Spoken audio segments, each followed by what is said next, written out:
The families of 27 veterans are suing the state of Illinois over the mismanagement at a care home that they claim led to a deadly COVID outbreak inside the facility. Well, now these deaths all happened around November of 2020. Now, at that time, take it back, remember, it's 8 months into the pandemic.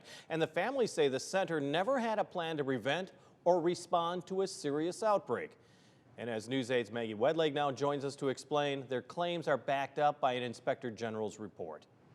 That's right, Jim. That report from the Illinois Department of Human Services came out about a year ago. It looked into the deaths of 36 veterans, finding what it deemed an insufficient and chaotic response to the virus. The families say the state's own investigation shows these deaths could have been prevented. It was November of 2020 when Lindsay Lamb lost her grandfather, Richard Siskey, to COVID-19. He was a loving, gentle, caring family man who didn't deserve to die the way that he did.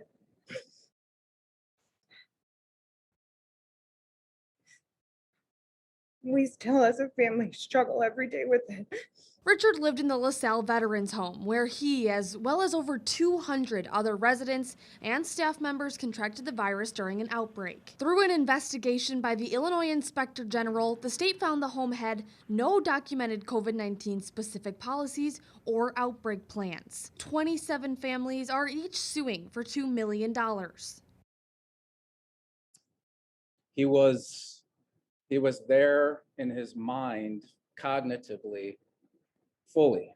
That was cut short, and these circumstances are something that will never fully be resolved, that those years were taken.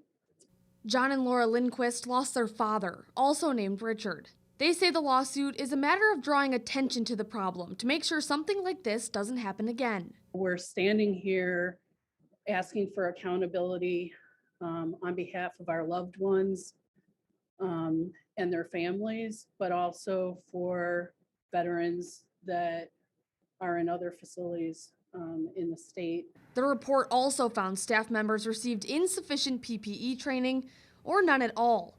There was also no clear method of updating COVID policies or notifying employees of changes. You go there and you see these proud men, their pictures hanging on the wall next to their room, and you look inside and they're just so vulnerable. They were very nice to my grandpa, but they weren't doing what they were supposed to do to keep him safe.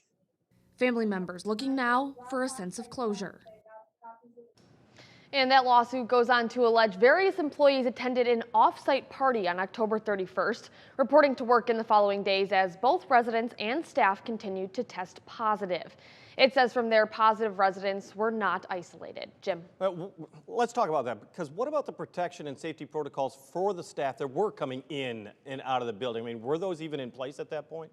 Well, according to both the state report and the lawsuits that were filed, staff were not following safety protocols such as wearing masks at all times, conducting regular temperature checks, or using effective hand sanitizer. All right, Maggie, thanks so much. The state highlighting some clear procedural errors that these families hope shows that there were cracks in the care for their loved ones.